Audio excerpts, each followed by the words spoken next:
Oh, Okay, another week, so that another championship. that the Netrunner DB list is also bloated because it has some rotated cards on it. Like it's got Oh, government takeover, government. Yeah, I was gonna say like, gov- which is just not legal because it's not a legal set, not because it's on the ban list. But sure, sure. Okay, so we definitely want to use so yeah, we'll this stick one with for the our say one. discussion. So yeah, But hello. hello, yeah, we had a new tournament this weekend. It was the final in our circuit of three. Yep. Uh, this is the Europe and Africa Continental Championship. This one was the highest attended. Yeah, Um, very good attendance. 99. Yep, that's the number I saw.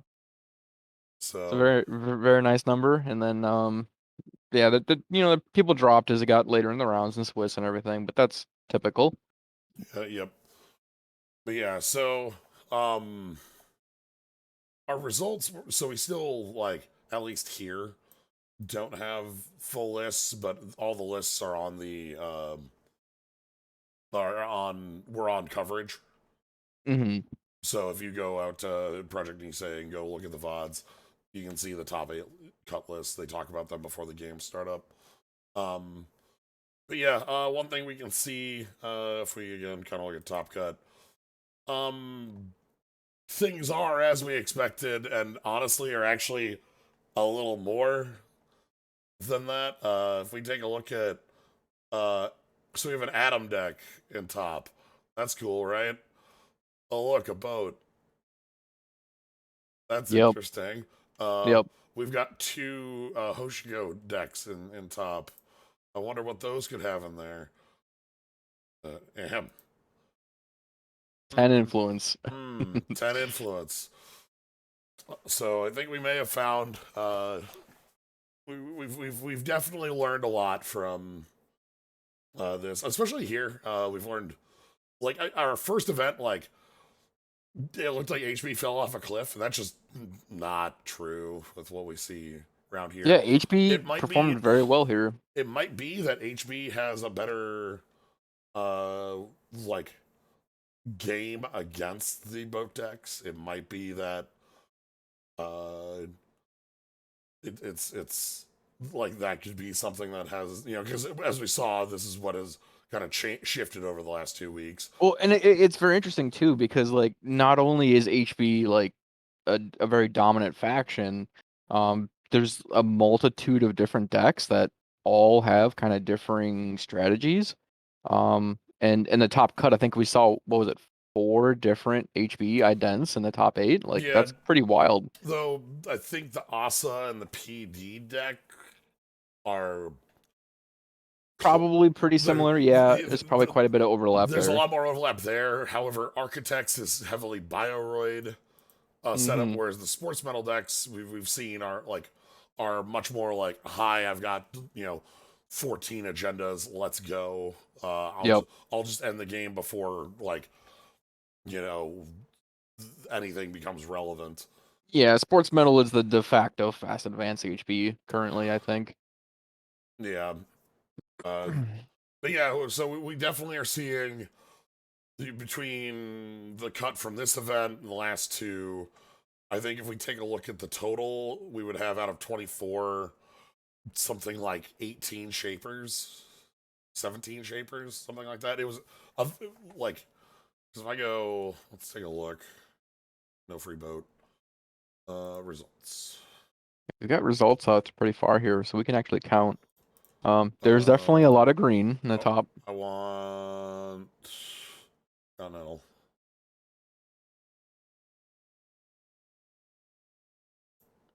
So yeah, we got 5, 6, 5. So we've got 16 of 24. Adam is actually faction number 2. Oh no, sorry. Anarch is faction number 2. Yeah, Anarch 2, Adam 3, Criminal 4. Criminal is the underdog here. Yeah, Yeah, and you can see as we go along, we've got MBN. turning purple as we get further. And no NBNs in this top cut Yeah, either, which is if we keep looking surprising. down, we've got usually it's like, oh well, how far does that go down? We've got R plus at 11, Reality plus at 14, Jinteki, HB. There's one at 21. So like, even if we do, I guess let's take a look at. Yeah, I don't think it's as much. Um, in this one, I don't think this is like, oh, NBN didn't perform. NBN's just not here. So Like, if you go to the by faction, they're actually the second okay, most populous faction. But I mean, what is telling though is that it appears that HB is about as dominant here as Shaper is for the runners. yeah. Though again, Shaper feels like it's got the one we're doing variations on one theme, whereas HB, as mentioned, like Yes. sports metal and PD are And very also like how you mentioned, even some of the non-shapers are playing very shaper things. So yeah. that Ooh, 55% is probably more like 65, 70%. end of time. Thank you very much for gifting out 5 subs. Congrats, Oh, Sensei very Nobu, nice. Rusero, Cuddle Fishman, Cactus Fantasco, and Lannis Holmes. But was in every deck in top 8, as was Pad Tap and Rizeki. Yes, that was, Hmm. and that is not again because of That is our like different setup, but the like core shaper. I mean, that's the heart of their game plan is that they've got the boat and then they the can just sit back until they need to strike. right, and the boat doesn't cost money to make runs, but they're dripping for infinite cash as Hmm. time goes on here. So yeah, we're definitely seeing that boy howdy Shaper has come out of nowhere after Midnight Sun to go from unplayable to the best faction.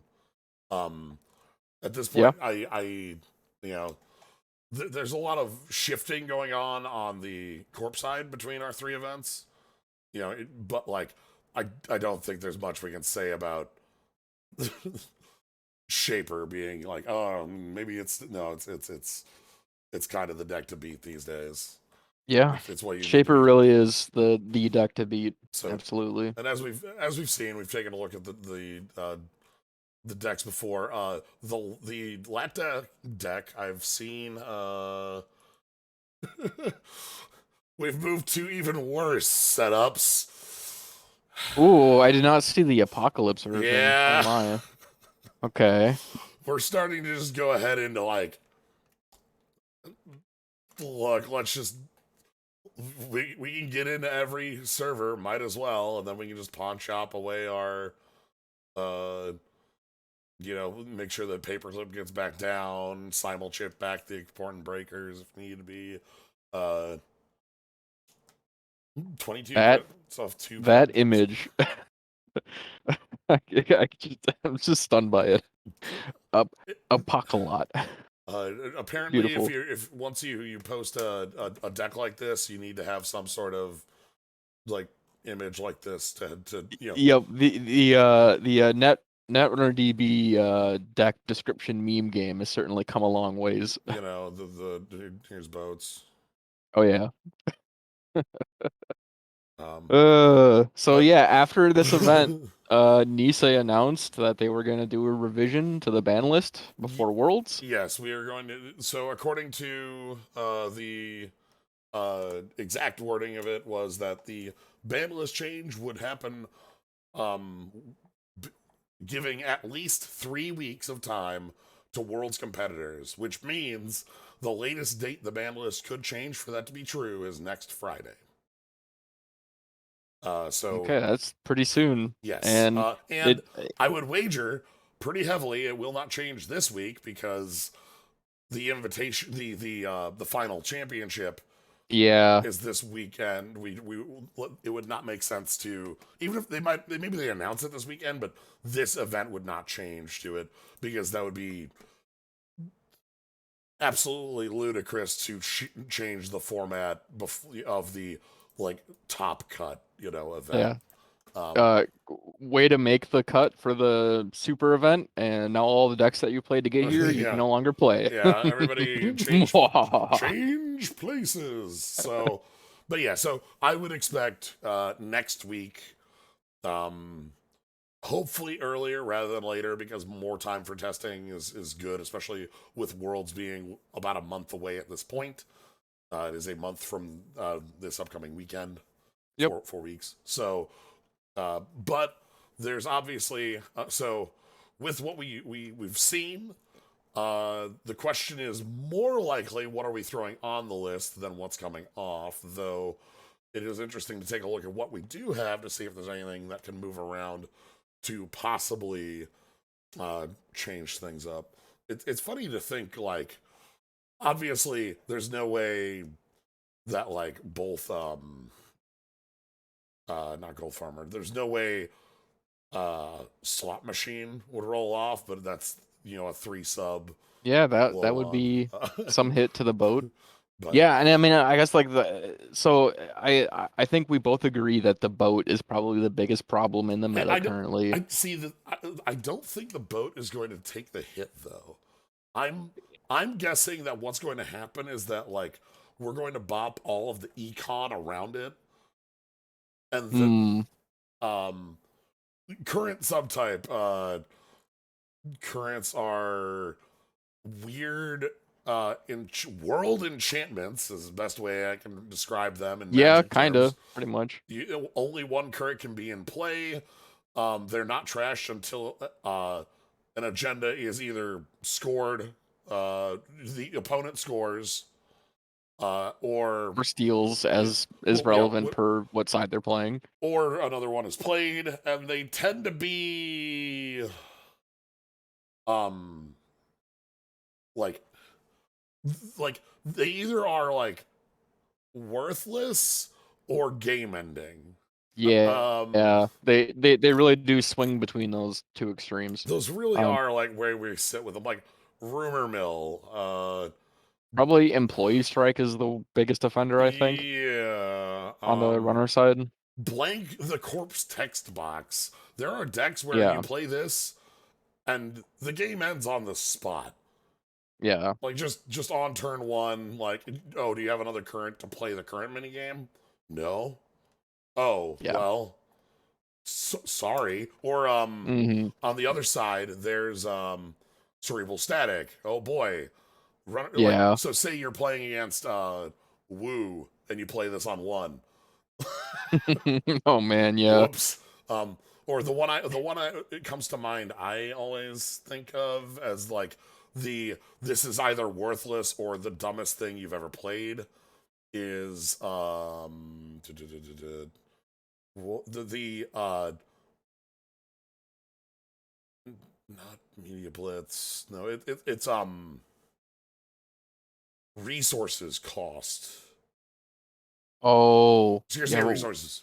There it is, So scarcity. so Yep. so scarcity of resources is a card that either does nothing because the runner has like is gonna go like sure gamble, install their console, run at you, Hmm. or they're looking at 2 daily casts and an Earthrise hotel, and they're about ready to flip the table at you for playing this. Yep. And those are the Yep. only outcomes. Those are generally with currents. Those were the only outcomes where they're either the stupidest thing you've ever played against or they were worthless. And so you had to include these worthless cards in your deck to answer to make sure that okay, like again, itinerant protesters is a funny one. Like Hmm. worthless except against like uh the outfit, right? Yeah. Yep. So they just Also, it'd be really funny against the outfit, it though. would be really would be. But like so Hacktivist was one we Yeah, saw. Hacktivist was good, just like great value. But yeah, the moment that Nisei took over, one of the first things they did was ban all currents, which Yeah. is Yep. like a very funny outcome to me.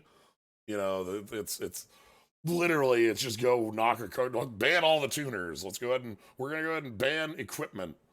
Yeah, well, like FFG took some steps, like they did their most wanted list treatment to some of the biggest offenders, and Mm-hmm.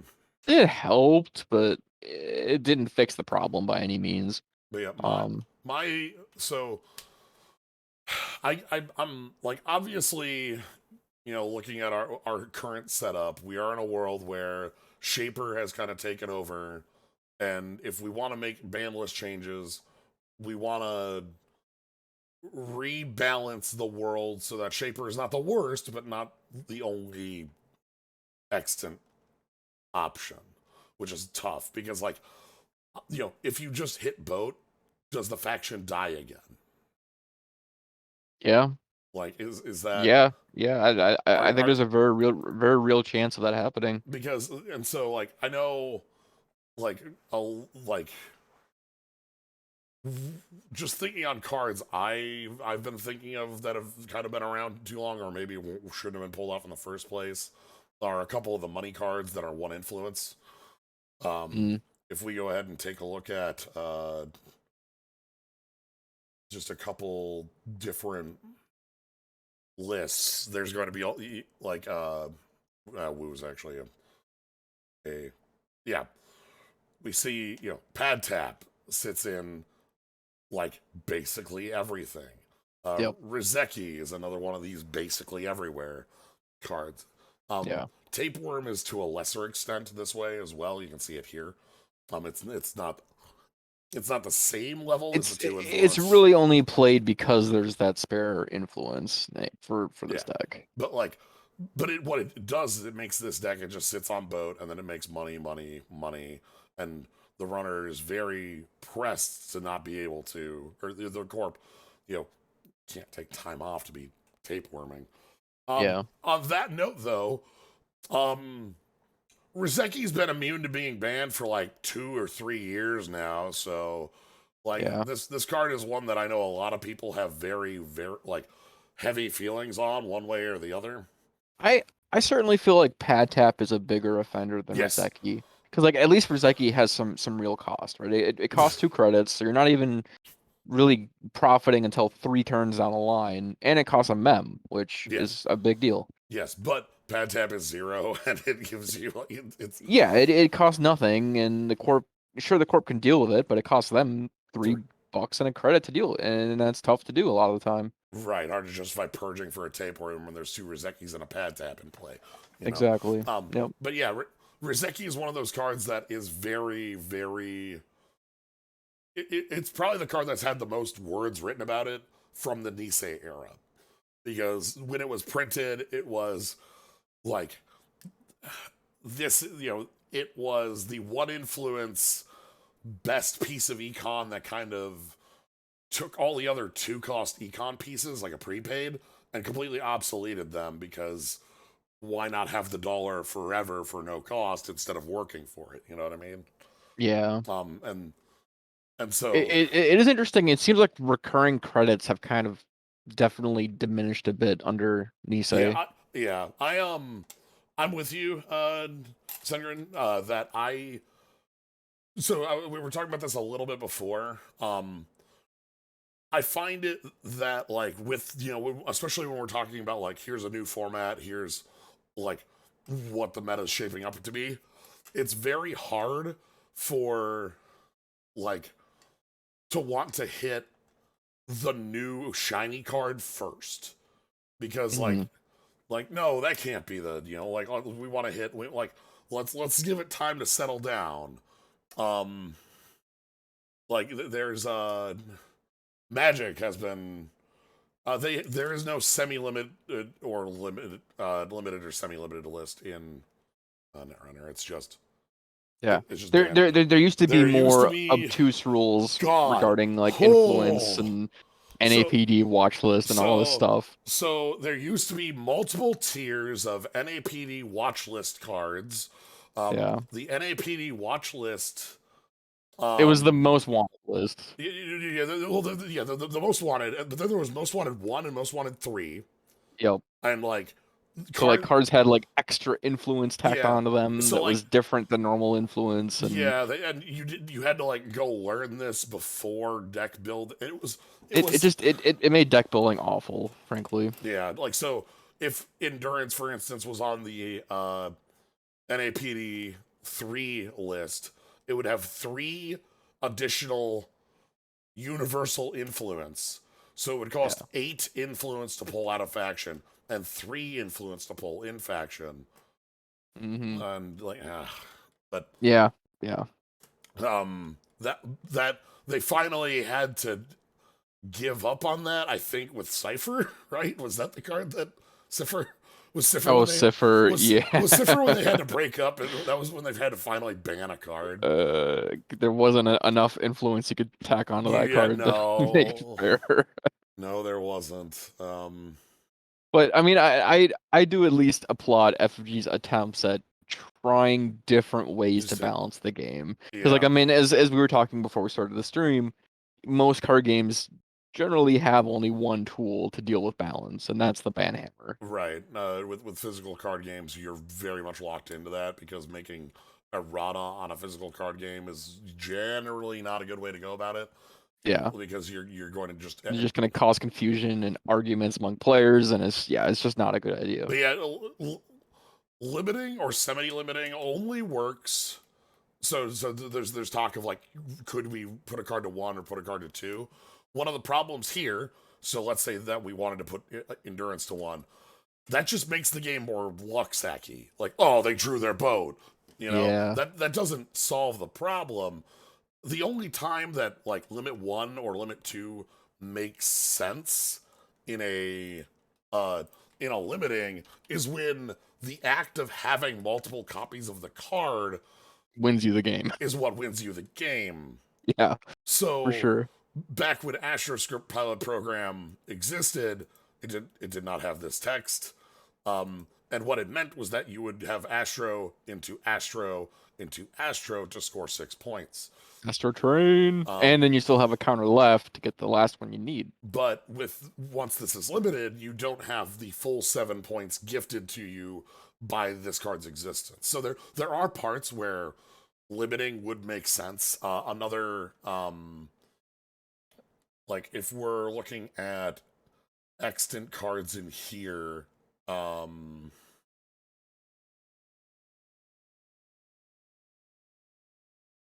it's tough. Like, something like Rizeki might be like you aren't able to stack. Obviously, you can just find it a lot easier. But Yeah. but It's a very like boring kind of fix though. I don't know. yeah. So I And I mean like there's definitely room for factions to have powerful cards in Netrunner. yes.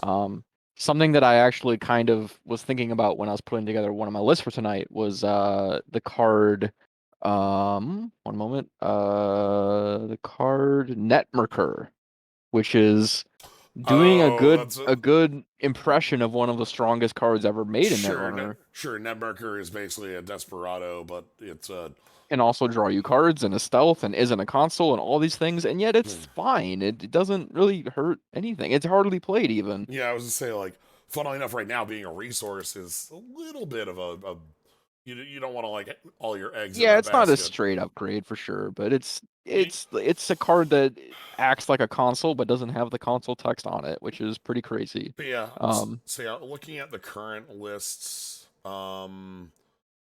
if there's anything that would like, and there's a question too of like, do you try to give the corp tools to counter boat, or do you try to give other runners cards to compete with boat? And yeah, if you do the latter, how screwed is the corp at that point, you know? right, like, we're already like, one thing I want to see is like, again, we look at these results. I'd love to see the actual like breakdown of corp Corps win, v runners, yeah, corp win, absolutely. corp win percent versus runner win percent, Yeah. because like that obvious, like you could have an event theoretically where no corp ever wins.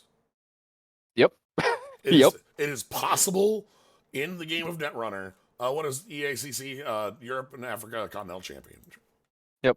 But so it is theoretically possible in a Netrunner event for every runner to win every game. Mm-hmm. It is also theoretically possible in a Netrunner event that every player could tie at the exact same point total because everybody split rounds every. Yeah, that would be the same result. Wondering how many matches were won on the flip. That can only happen in Top Cut because a match in Netrunner is playing both sides. So you don't win on the flip in Swiss because you play Corp and then you play Runner. It's not like, oh, I flipped Runner and I don't get to play Corp against you. Um, like, Yeah, and it's that's the been true for. single-sided double elimination format. Yeah, in Top Cut, yes, you do have the flip on who gets to play what side.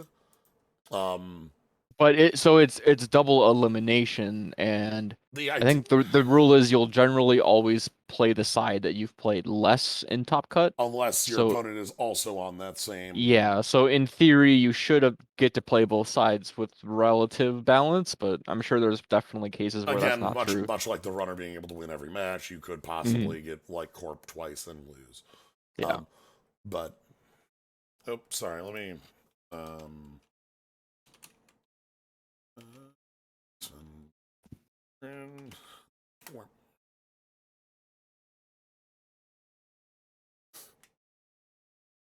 okay. So honestly, I don't know. I'm kind of leaning towards they might consider banning both. I mean, with it just being as popular as it is. Okay. Oh, nice. Here we go. Heck yeah. Thank you to Yusengrin SC in the chat for this. We've got a ton of stats to take a look at. Thank you. Yeah, I Um, love watching your videos on YouTube. because this is the sort of stats I love to jump into to see where we have. So, looks like we've got our Continentals all in here, Oh wow, this is like everything. and we've got most of the events that have been reported in the last month. As I get Okay. actual credit goes to a metamate named Dan DND DMDB. Okay, thank you. So Thank this you. is Thank you. so it looks like this is every event under the current meta. Do you want to zoom in a little bit? It's kind of hard to read Yeah, current let's. size. Um, On the top there should be a drop down I for was trying to yeah. keyboard shortcut it and it wasn't working. That was Yeah. you were not seeing me doing some. Anyway, so here we can see. Taking a look at. So let's take a look at our major events. These three here. You can actually see here Yeah. we've got 51%, Very even. 50%, Holy cow. 51%. That's That's kind of incredible I'm actually. stunned to see that, honestly. I was not expecting a almost 50 like a 51-49% split in my mind is a that's close enough within a margin of error, right? Like that's Yeah, that's um very close. so wow. There are a couple events that are Cuts were a more bit. skewed, but those are generally smaller turnouts. Yeah, like and so when you have a 7-player event, The one single player skill might be enough to push a number. Scotland event looks potentially statistically significant. 67 games with a 69% corp favor. Might be interesting to look at what decks were there and see So what kind of how that broke down. so here's our full breakdown. Okay. Um oh, that's tragic. Uh uh so we've got a full breakdown. This is everything. Yeah, this is everything summed. We're on an Excel sheet, so you just can do that. Um, so we with all of our data combined, we have a slight lead to corp win percentage. Oh. Um, and you can And see, that's 931 versus 842 wins. yeah. And again, that's like that will pull out these a little, like obviously 67%, but that's only a +8 differential. Yeah. Um, so the biggest ones are going to be our main three, and then like some of these larger ones, Torino, Sterling, the runner identity page. Let's go ahead and take a look at runner ident page. Okay. Oh, okay. This is actually the here. So we take a look at runner idents. And Okay. we're gonna filter here. And we're gonna filter on win rate. Yeah. So Yeah. you take a look here. Like of runners, Lat has a 60% win percentage on games. So And very quickly it drops down. and Adam is at half. Alice, we only have a 3-player count, so that's this accounts more towards singular player skill versus Yeah, that's a overall. total of 14 games there. Right. And we're +1 effectively. But Hmm. but yeah, you see one archetype, and that also introduces a problem for a band list, right? So right now, we say, okay, we want to, if we go the extreme, we bot boat. What comes up that can compete? Yeah, does Corp just become the new monster? Like, Like, do we have to bop a couple corp cards to keep that in yeah, check? yeah. Do we need to throw Fairchild? Don't throw Fairchild back. Throw something else. God damn it! Don't keep bopping. Don't keep bopping Fairchild for every other card sins. Yeah, and this isn't a outlier either. 19, like almost 20% on it Yeah, on so its. with that much lat being played, with their 60% win rate, it's still almost dead even as far as Corp and Runner totals. If this didn't exist, we would be in like Corp uh would be probably at like 60%, if not yeah. So like a deck being much we'll higher. take a look at it. It's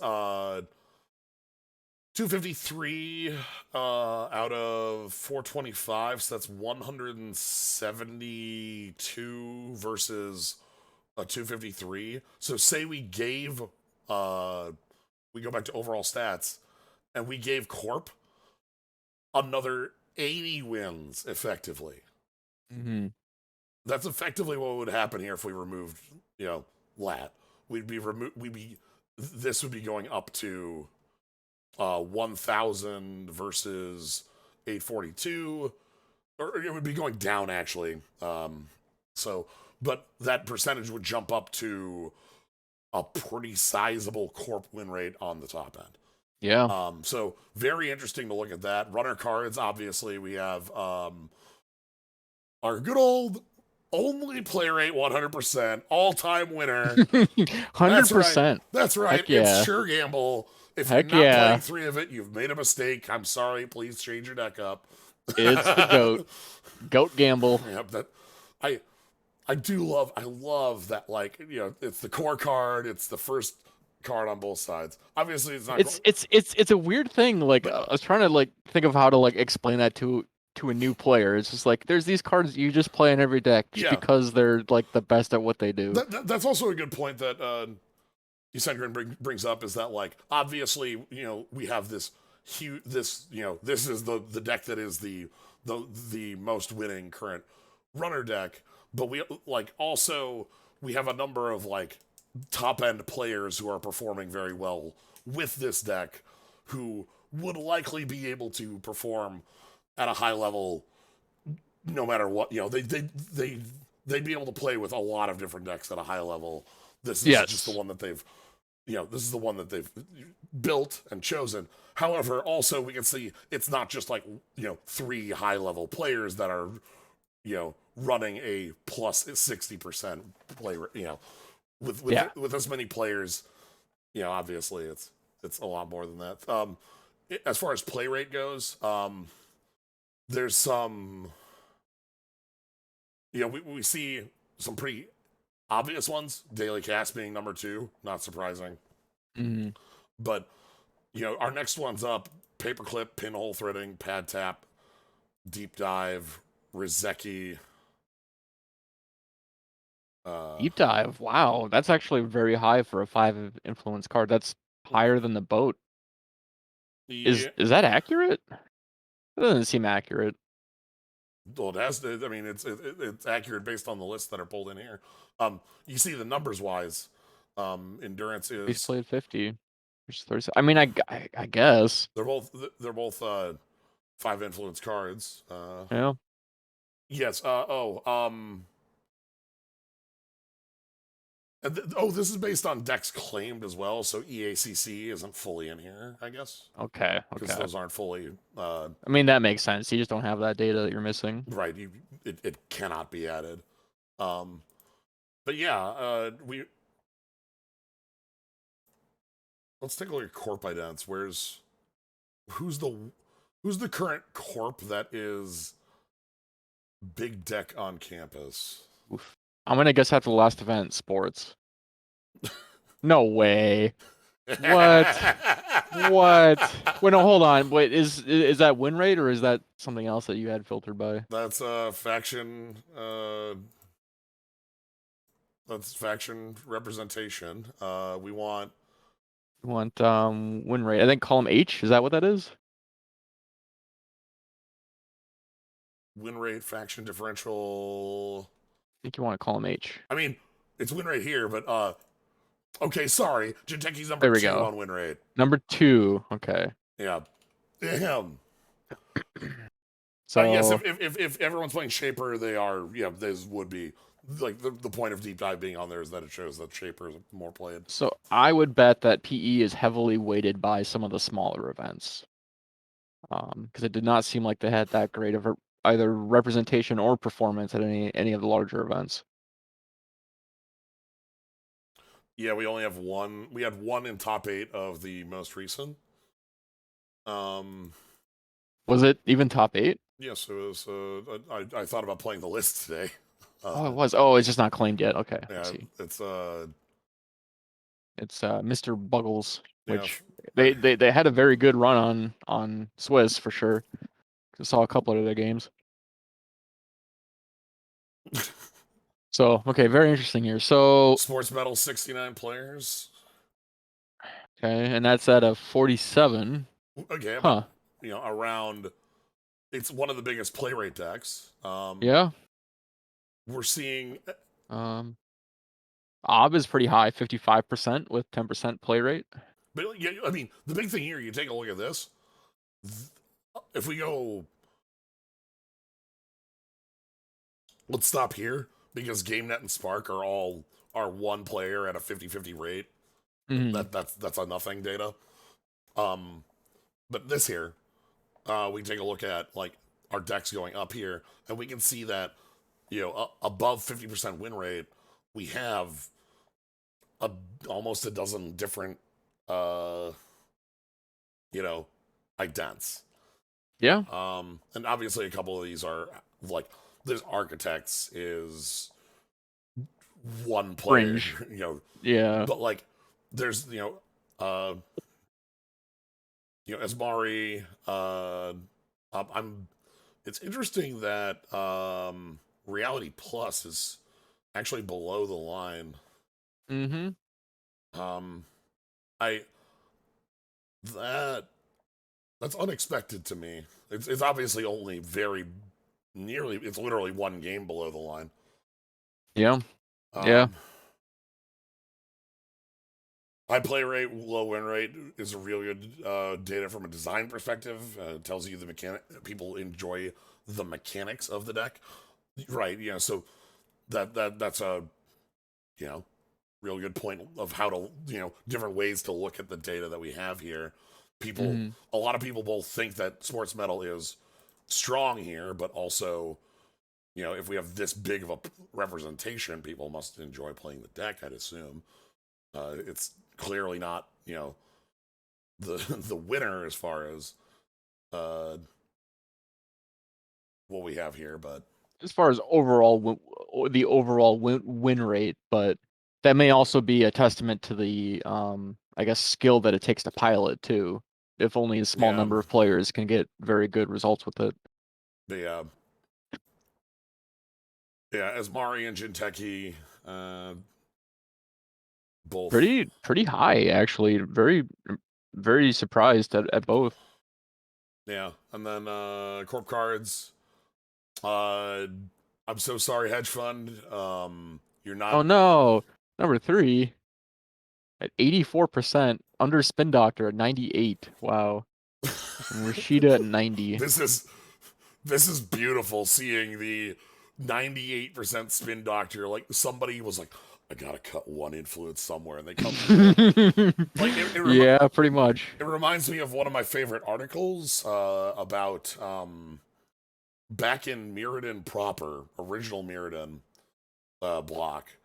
There was a tournament report where they're like, all right, and in the top 8, we saw 31 copies of Skull Clamp. No, we don't know why that player was playing 3. Probably just a mistake. Like, That's funny. uh, So something telling about this data though, the win rate for all of these cards shown here is above 50%. So probably this means that there's a bias towards winning players to actually publish their lists more than anything else. that is interesting. I wonder how deep our data goes down the line. Though, like, I mean, I don't care Because if everyone's playing Spin Doctor, right, and the data pretty much tells us that, influence then nil, it means that yeah, influence nil means it cannot be pulled out because these are agendas. Yep. Bologna is literally, it's impossible to pull this out. But you're right. That's a very good point. Like we're looking the at win rate of Spin Doctor should basically be the same as the win rate for Corp as a faction, because correct. every Corp's playing it. If everyone's playing it, why is this 67% versus 60? Sure.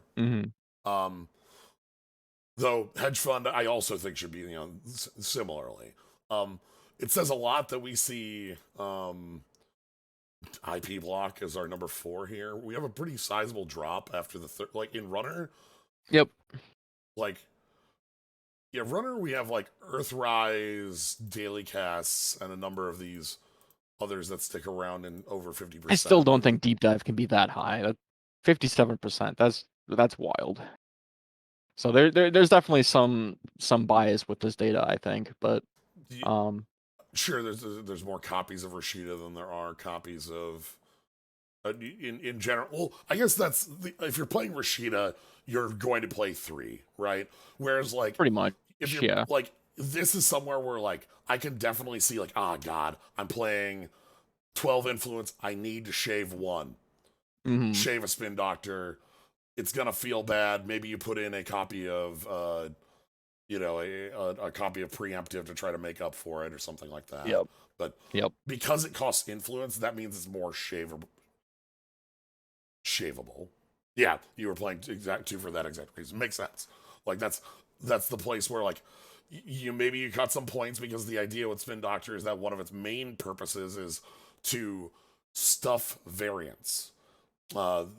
When Jackson Howard came into existence, the point of Jackson Howard was that Jackson Howard was there for you on those like 10% games where you mulligan and you saw 3 agendas. Yep. So yeah, again, this tells us a lot more about like faction play as well when we look at like Bologna and Luminal. Yeah. It seems like almost every HB is probably playing Luminal. Yeah. For it to be that high on the list. So, but yeah, this is some really cool data to look at. Yeah.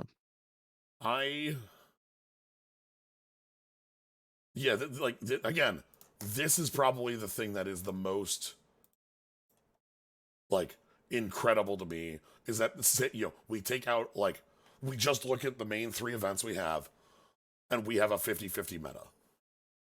Yeah.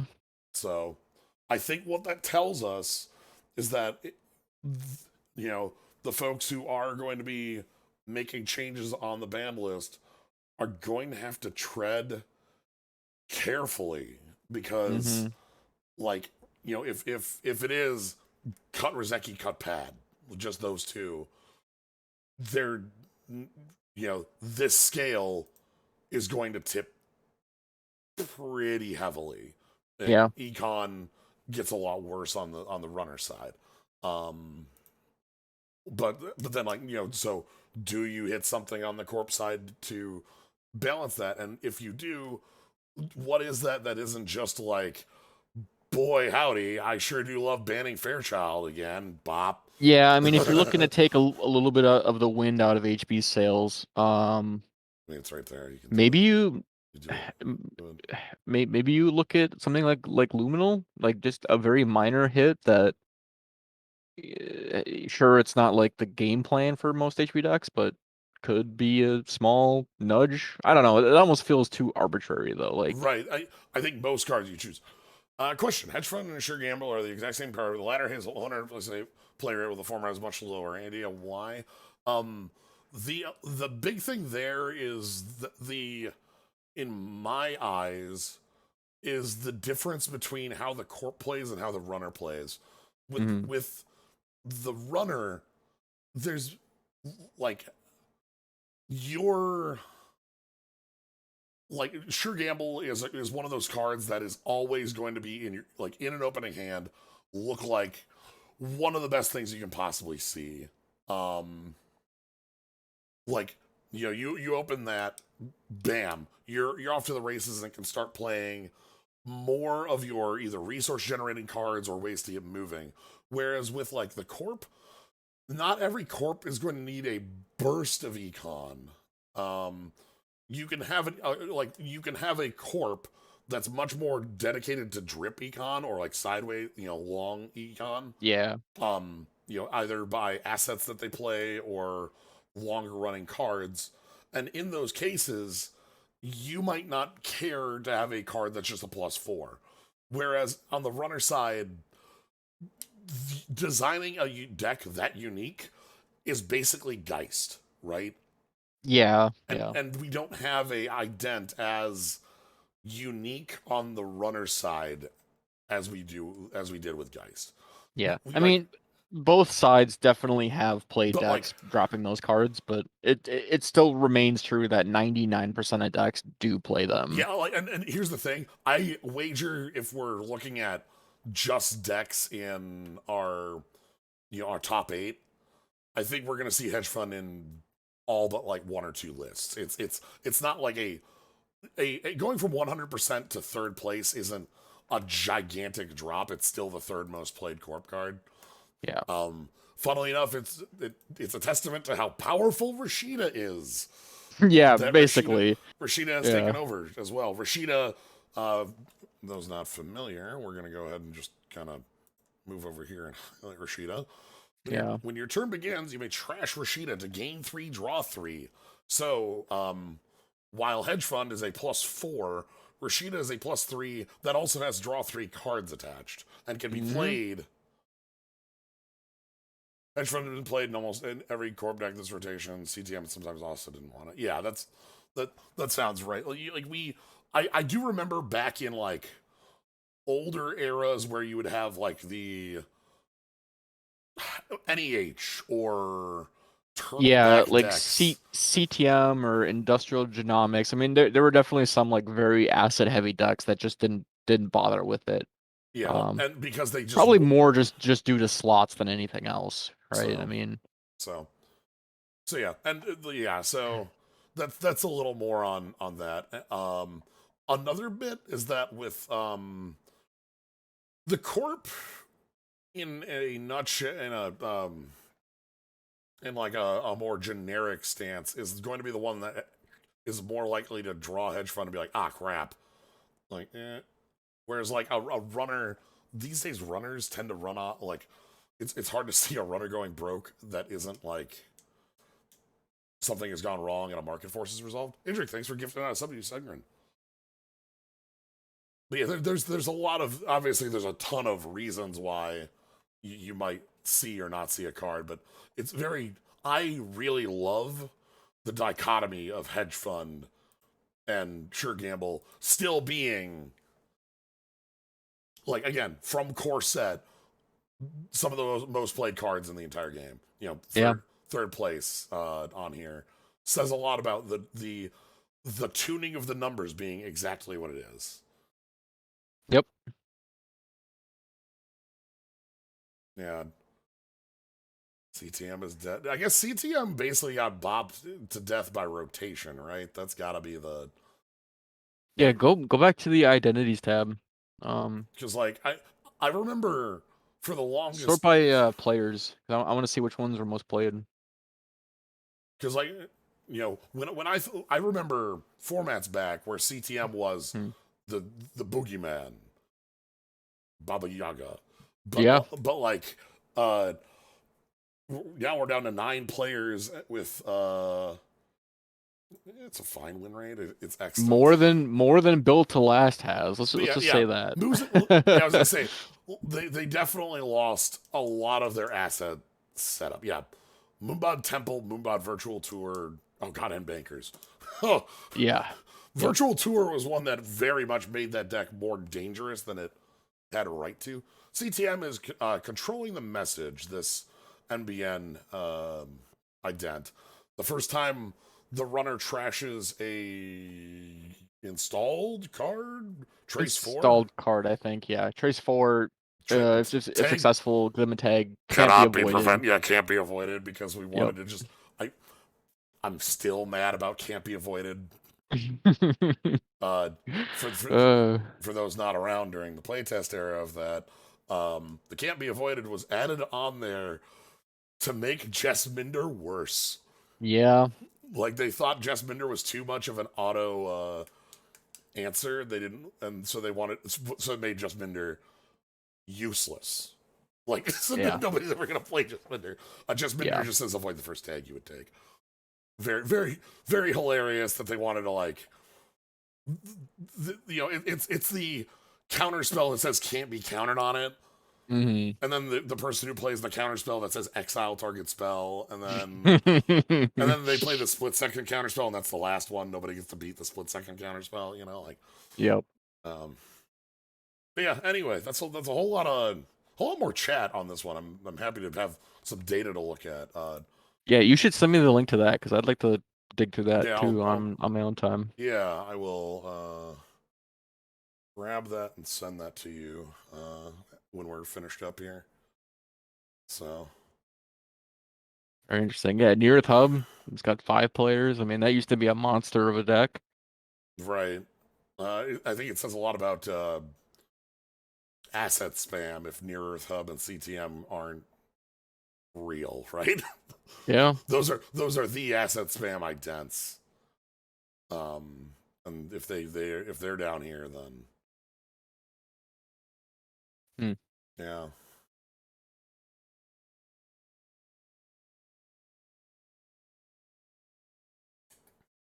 Well, should we get a game in Yeah, tonight? let's get a game in at least. What side do you want to jump in on here? I know you've I got. kind of want a corp. All right, I'll see if I. Luckily for me, Hoshiko is like the most criminal-esque. When I did Pro Tour stuff, was that the type of data I studied, or was that more field? That I did not have access to data like that when I during my Pro Tour eras. I know, however, a lot of like back in that era, 2009, 2010, there were like large groups that would be able to generate that style of data, but there wasn't a way to get it as easily because they're like Magic Online was your only online resource, and that wasn't terribly representative of like a true meta. Did Because did those groups try to like guard that data, or did they share it with it tended to be if you were in that group, you had it. Yeah, yeah, it's kind of figure. People were a lot more, but these days in the current era, Arena is very open. You can have access to data like this from MTGA. In a nutshell, like just active 17 lands gives you some really strong limited data, things like that. So, all right, let me go ahead and make a game then. Runner. All right.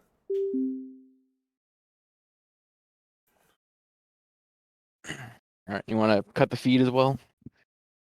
Still see your Yes, screen? that is the next thing I'll do here is cut the feed. All right, ready when you are. All right.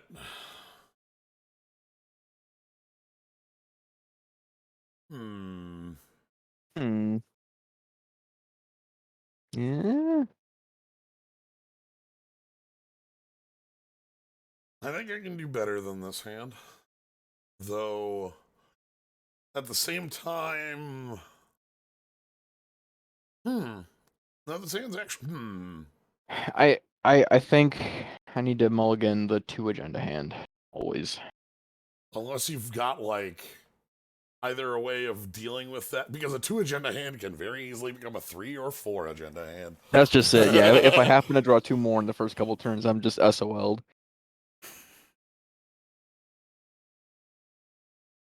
This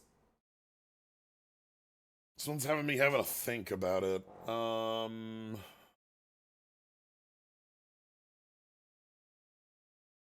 Yeah, let's try this. Alright. It's a hand that has a couple dead cards, but at the same time it has some card draw, so it should be able to make up for that. Okay.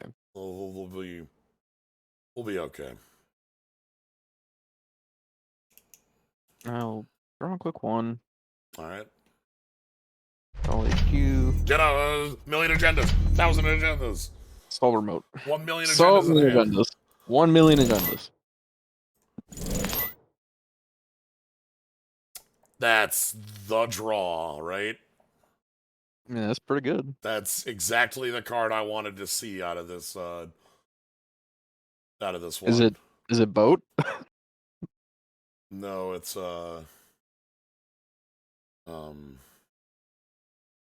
Is Ob has a bigger boat, right? Ob has the biggest boat. Very nice. There we go. 1, 2.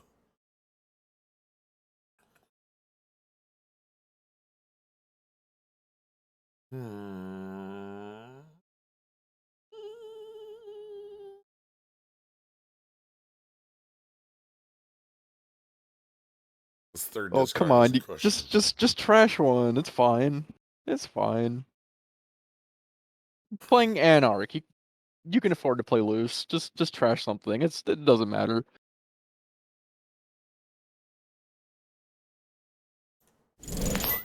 Just got a party. Pad tap. Okay. Okay. I made the one I wanted correct then. No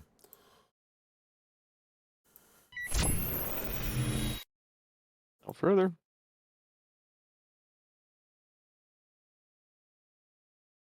This can't possibly be relevant to trash. Ooh. Ooh. Interesting. Right? Like, Probably an asset. Launch campaign? Res the Maryland. sure. Ooh, wall to wall. Okay. Like, All right. you Fair enough. Fair enough. already have a server. It can't possibly be relevant. It's still a game 1 a turn. That's fine. Or draw 1. Yeah. Not worth the time. No. Not even like famous last words on that. The fact that wall to wall is a card that really wants to be your only server for it to have like max effect. Otherwise, it's just like a little drippy con that can also do some other things. If it's your only server, it's like draw a card. It does a million things. But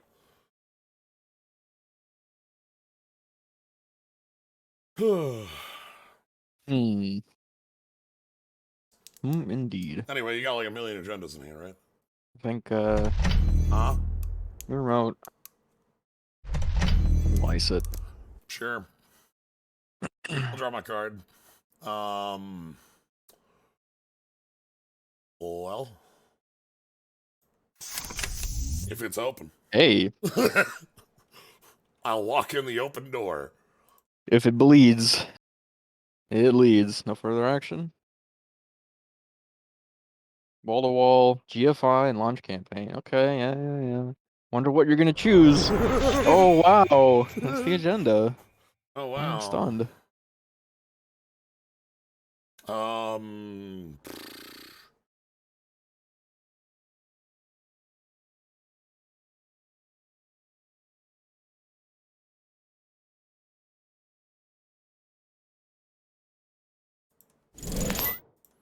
You don't have it. Oh man, really? You're gonna risk me having the spin doctor? You don't have it.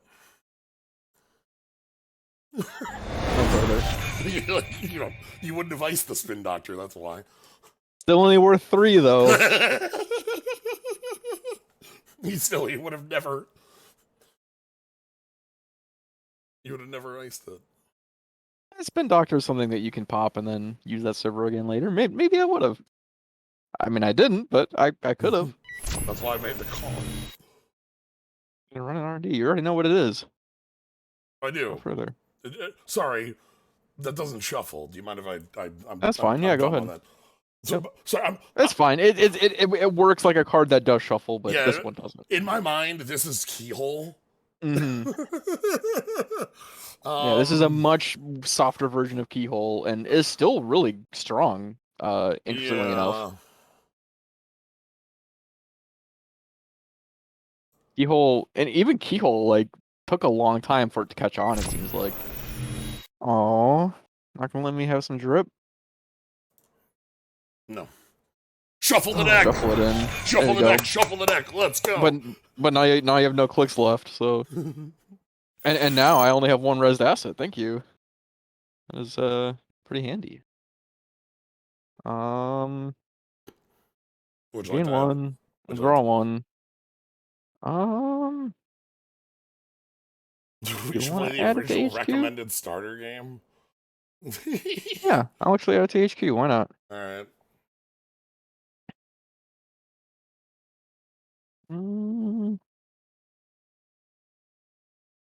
Yeah.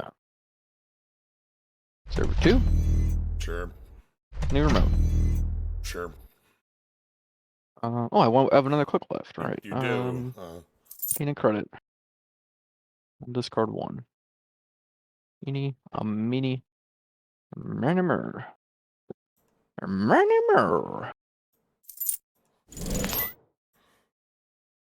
So gamble.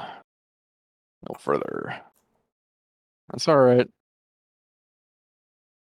We didn't get any agendas that time.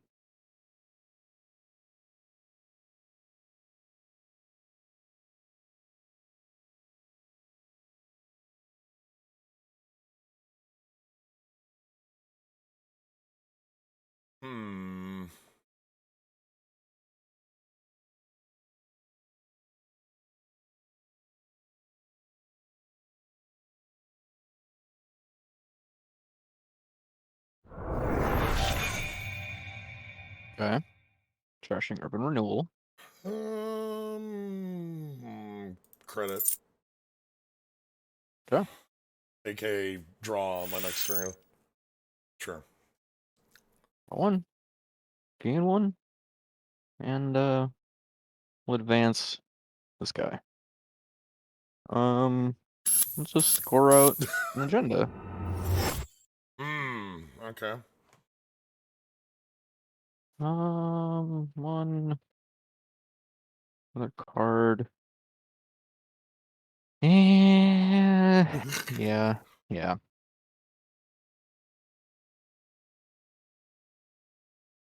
Okay, so now I'm back over to Hoshiko.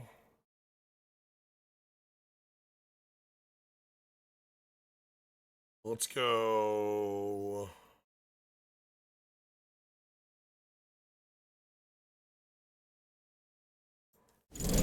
Wildcat?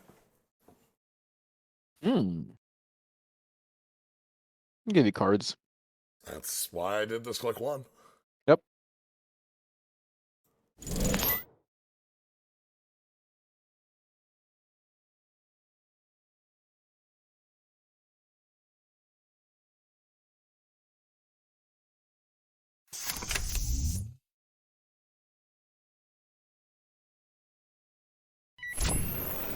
Ooh. Running the wall to wall. No further. It's effectively free. And you have, you're at $3. I'd like to keep you at low money. I know you would. Of course, your draw there might change that. It's not bad. Really wouldn't mind a piece of ice. The Super Heavy Logistics searches R&D for its replacement cards, not from grave. It's not full recursion, but obviously, like, it is likely that this deck has ways of recurring cards in the sense that it definitely is playing Spin Doctor because come on. Mm. Hmm. So draw click 1. All right. Install server 2. Sure. Install new remote. Also sure.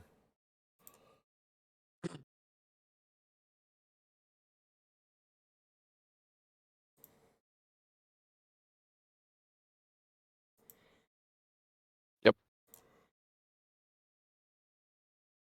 How much I can do about it?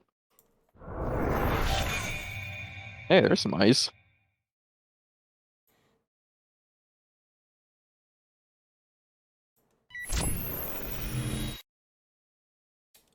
Go further. All right.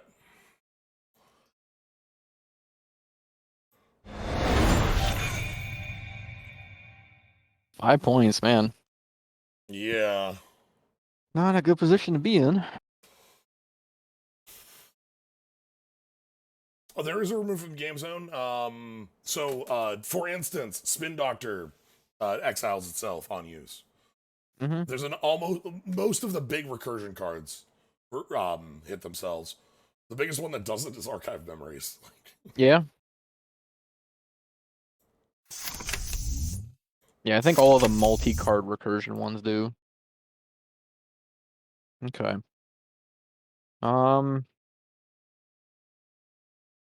We'll res this, Sure. and we'll res this. Yep.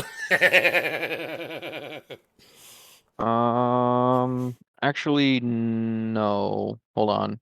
You need to do some I math. actually want to not res that. All right. Go ahead and get your.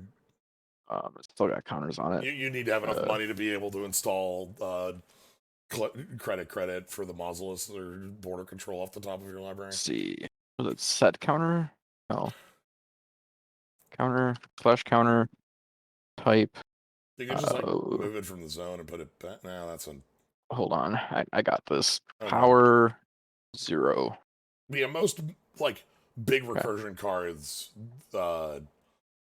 The only things that exile are like the big recursion cards, or I like guess it didn't actually matter really. Warfare. sure. Um, let's see. Yeah, new remote. Oh, you do have a link, so I will boost this by 1. So Son of a bitch, does matter. we are playing this game. Does matter. Fucking hell. Get tagged All right. and pass it back. Whatever.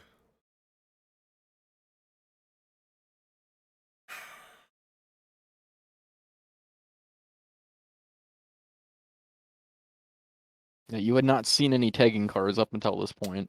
I'd seen about 10 cards from deck, and I figured that you were on just the little asset spam stuff that I had kept you poor enough for it. But no, with 0 money, this is not the turn where I die. No, yeah, you're not dead. It's just gonna cost you a bunch to get out from under this. Yeah, or I could win the game on the spot. Or you can just ignore it and proceed to win the game, which is still looking pretty likely. We're gonna go. I mean, in theory, if I had a credit, I could launch another launch campaign and then have enough to boom you. Yeah, but like right now, you specifically don't. No. That means that the line is.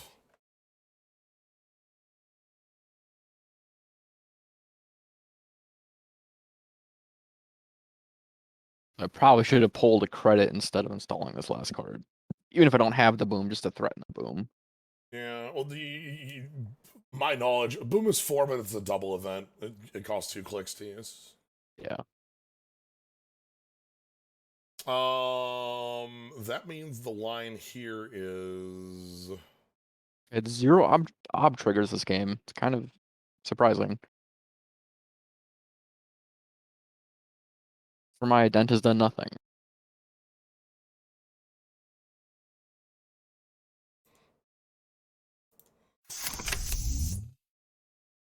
Okay, Let's see if I win on the spot. good chance. I think that's probably the better line, but I'm going for this one because I think I have 2 turns. You got it. Oh, hi. Yeah. I mean, I did draw border control there, so I guess I could have alternatively just border controlled R&D, but that also feels wrong. So Yeah, and then I'm I don't gonna. know. Well, where's my spin doctor? Nope. Yeah. So my line there is so specifically my thought process there, Essendrin, is that I'm going to install Citadel Sanctuary on 4, get rid of one of the 4 tags, and then like at this point I have too many like like trashes. I think in my mind with between DreamNet, Daily Casts, and Sanctuary that you're not that it would take you a couple turns to be able to kill me, especially because you can't boom through Sanctuary. You can't kill me Yeah, with boom it's through true. Sanctuary. It's true. Yeah. So you'd have to trash it then kill me, and that's Yep. a lot of money. And the hope is that I can keep pressuring you with the Stargate to find the final points. Yes. So I mean, don't you just need 6 credits at that point, right? Because you just 2 and a click trash the sanctuary and then boom. Yeah, but that has It's to not be a a full huge turn. difference. That has to Well, be a yeah, yeah. I mean, in this particular case, for sure. But the, like, yes. I feel like in the abstract, that's not really a great line against boom. No, it's not, but that's why I didn't play it in the abstract. I played it against this specific setup. Yeah, yeah, for sure, for sure. If you had any more than $0, I would not make that play. I would have cleared 2 tags, grabbed a buck, and played the sanctuary.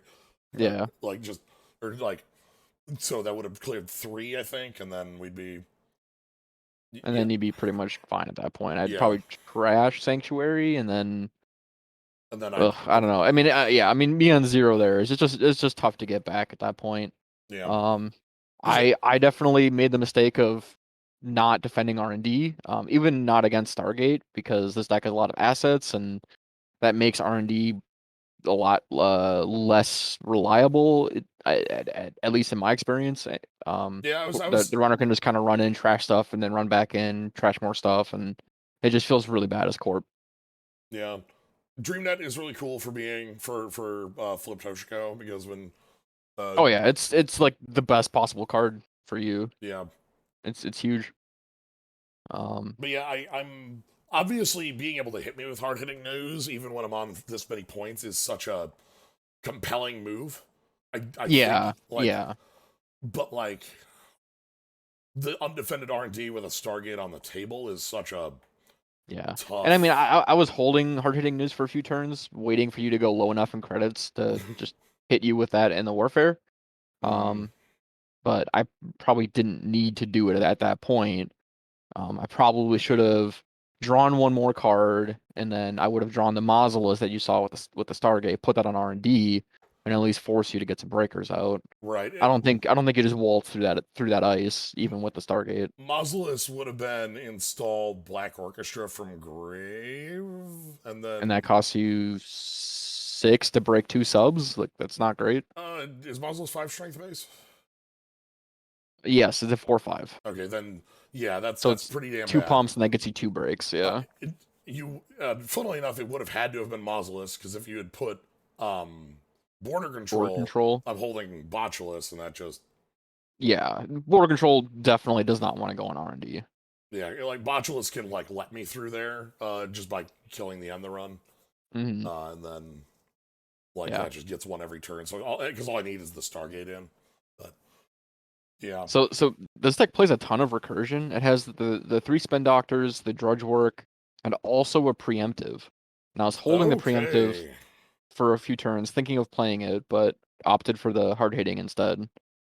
Again, I don't think it was bad to do the hard hitting, especially with like, but I think. Are you on no ice in hand? Did you have no ice after I had the? Only the border control in hand, Okay, which I just top decked. so your two ice in play were when I started stargating, you literally had no options. Yep. Okay, that's awkward. Yep. Yep. I had not seen an ice until this turn after you played Stargate. Is Corp Boat heavily played? We can go ahead and pull over to our sheet, and Corp Boat is actually number 2 on the sheet.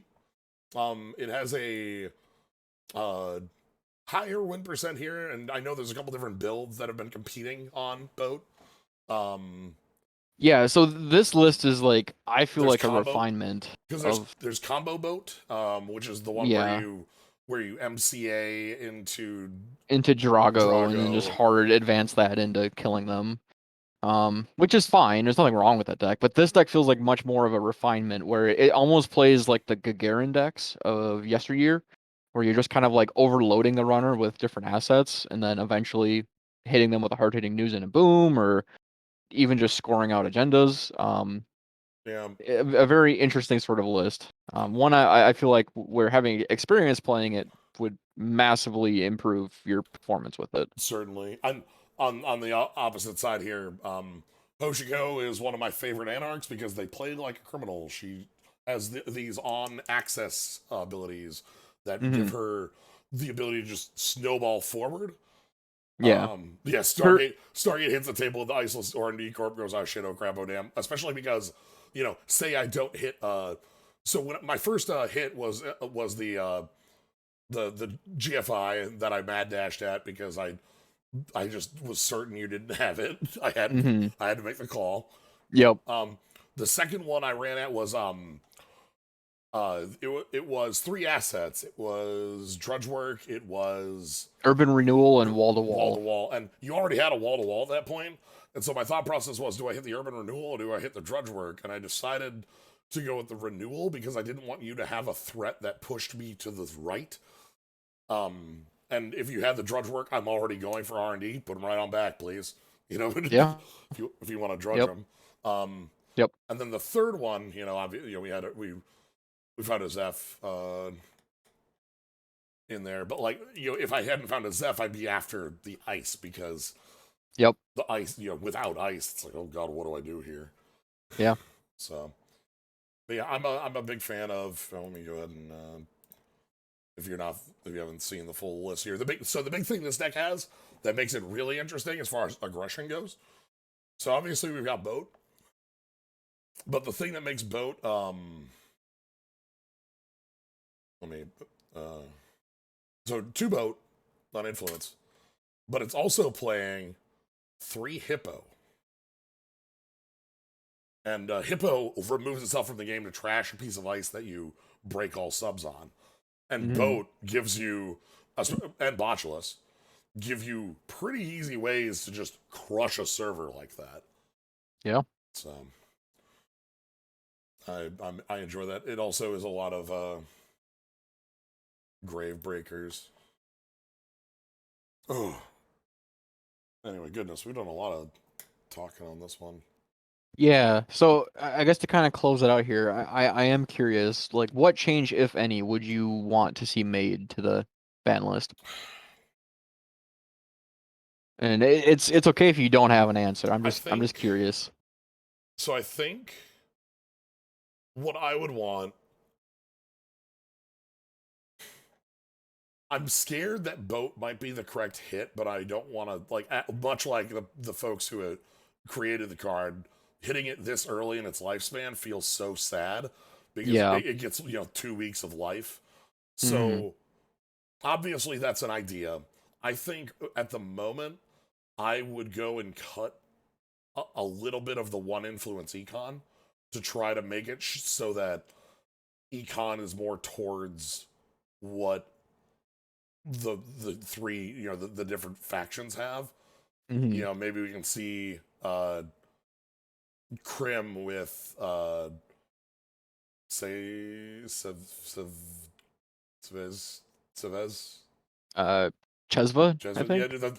the 2 recurring Yeah. Yep. credits. Coffee. Yeah. Yeah. Sometimes you do have to admit mistakes too, but man, I love boat. I don't. Boat is a cool card. I don't think anyone really wants to see Boat go as much as it is like taking over the meta. I also, though, so in my mind, if I say Rizeki pad, I think I also would have to bop something on the corpse side to try to balance that out a little more. Um, that I'm not so sure on. Like, do I just say, So okay, what do you think? I actually think they want to hit into the depths. It's a new modal run event card that has kind of taken the place of self-modifying code for Shaper. And I think it definitely frees up a lot of early game flexibility for them. And I think if they hit that, it's a way for them to kind of slow down Shaper Yeah, without banning Boat. I remember when we looked at that card, I thought, oh, how reliable is it that you're going to be able to get through? And the answer is boat. With Boat, yeah, the answer is Boat, absolutely. So, So I think you could hit that and just slow down Shaper a little bit. It probably wouldn't fix the problem, but it would help. I would also hit Pad Tap. I just think the card is it does have some interesting kind of like back and forth with the Corp and the Runner. mm-hmm. But it's too low influence for how Yeah, little it my costs. my main problem with pad tap is that if it was actually 2 or 3 influence, I would be a lot more fine with the card. I think Yep. it's fine to exist in Crim, and like out of Crim, it should have a cost. A lot of the cards I want to hit are generally 1 influence, really easy to splash. How would you feel about swapping Pad Tap for crowdfunding? God, Right? I would, as a criminal, I would Yeah, kill. that would be awesome. Give me crowdfunding Criminals it. would be Oh salivating my for god! that. Oh my That'd be god! amazing. Oh my god! Would that be fair? I mean, maybe not, but criminals probably need a little bit of help in this meta, it seems like. You want to give me Temujin with that one No, too? you're not getting Temujin. Come on, Screw you. come on. We can just a little Temujin contract as a treat. I mean, you could do like 419, I guess. I don't know. I don't. I kind of like 419 being gone, frankly. Yeah, where's my list that was more? Here it is. The more just like looking at corpse runner side. Yeah, a lot Like, of the stuff. So a lot of the stuff that exists on runner side is just stuff that needs to be banned. can't come back. So Yeah. like There's no future for Cipher there's no or yeah, Cipher or Blue Moose. uh blue like Aaron. Oh god, Aaron is that's the one that's like a million counters to draw a million cards and remove a million Yep. tags. Yep. Uh, It's a super powerful card, but I Clan don't want that back. Vengeance. Yeah, there's a Yeah. lot on this side that just connect. 419 is not too powerful that it could never come back, but Hmm. like I'm thinking of like Brian Stinson as the opposite end of what Yeah. Blue Moose. I can pull that up on this side. Blue Moose is what we call game 2 for free. Hmm. Blue Moose is a 4-cost location. When your turn begins, remove 1 card from heat from the game. Gain $2, aka no cost. Gain $2. Yeah. Yep. Lisa, I did play Liza in. I love Liza. I think that there's a okay, probably not. I would rather the cards that made Liza stupid be banned and Liza be back. But the problem is that Liza's trigger is just too good. Even Yeah. with the tag, like It's just so much value. that's 2 cards. But a lot of these just can like clan vengeance Yeah. is like discard your opponent's hand. Vandus is also your opponent's deck. Um, Hmm. Temujin is Mars $1 for million. Martians is like gain $1 million and draw a million cards. Like Watch the world burn was made at was a at card Magnum Opus. made at Yeah. Magnum Opus. It's banned because this card was designed by voting, and it wasn't by like voting on the card. It was by voting on each line of text, each line per round. So we didn't Yeah, know so what the it final was card was. cost, I think, was first, And then and then type, and then text, I think, something like subtext, that. a couple lines at a time. Yeah, there were a couple lines, yeah. But watch the world burn is, uh, An absurd card yeah, for sure. it's terminal run, make a run on a remote. If successful, remove the first card you touch from the game, and then also anytime you touch that card, remove it from the game. Which is Yeah. just like, Yeah. and then there's an opposite side of that on Corp, Yeah, what's which that one? which is like you Hired help. hired That's what help. it is. It says you can't run. You have to trash an agenda to run the server this is on. Also, ignore this if they made a run on HQ. Also, put this on HQ. Yeah, also this can be on HQ. Yeah, Yeah, that's the funniest bit. which is the It's just most like, bullshit thing in guess the you world. can't run HQ anymore. Darn. Bummer. What a shame. Yeah. Uh, yeah. Yeah, I don't know. We'll see. I think there's options here. I don't think banning boat is the only choice, but No, I think it's the obvious move. certainly. I think you can ban around it if you want. I don't know if that's correct or not, but we also like, boy howdy, it would basically put Shaper back in the hole. It would just basically shove Shaper back into the Yeah, I lore. mean, there's probably a couple decks that could still have legs. I mean, Smoke made it to top 8 on one of those events. Certainly. They weren't playing boat, so I mean, there's Right. maybe some hope for It is not Shaper. as though they got no other cards but boat. You know, the Yeah. run event you're talking about still is Yep. real. Stone Ship, okay, that actually loses a lot of equity without boat around. Let's be real. Yeah. It's a way to not die to boom. And I really don't think you don't play boat if you don't have access to the Stone Ship chart room. Like No, you just you just play boat with less counters and you're happy. And then for Corp, man, I don't know. HB, I mean, like hitting Fairchild could be an option, but like Fairchild's not the driving force behind HB, I don't think.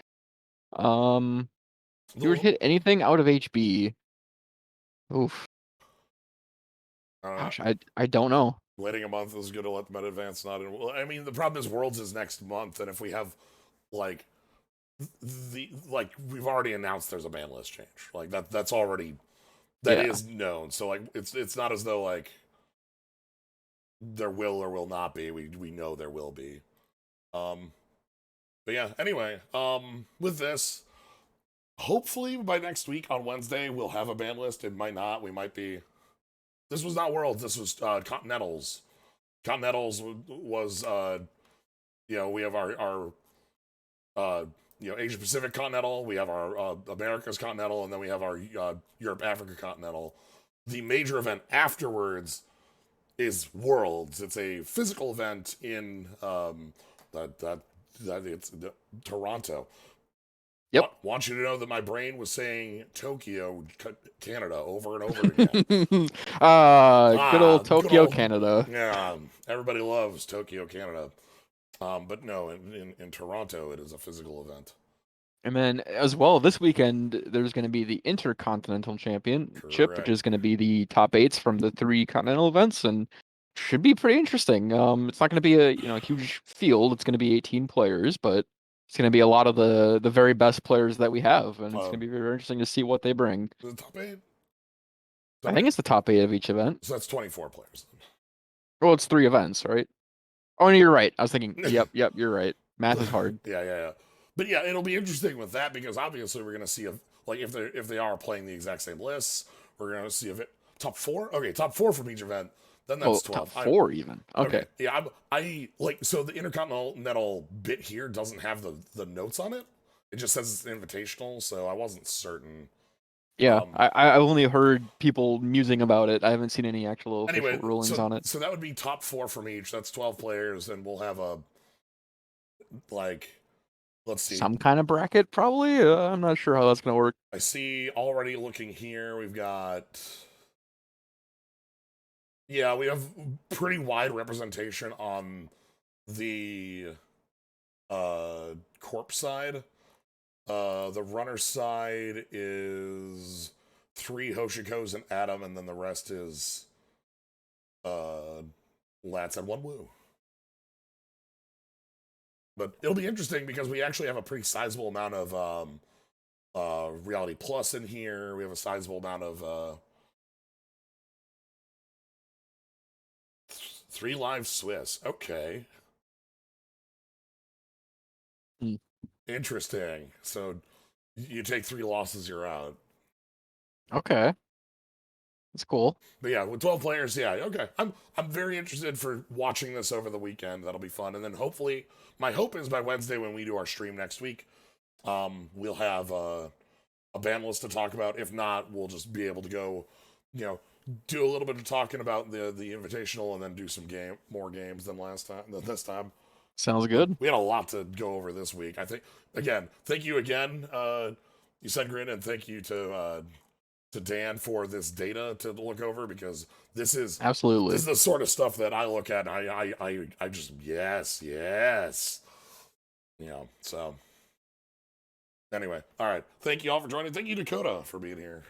Thanks for having me. Yeah, and thank you to everybody who joined. If you want to catch more, you can always follow.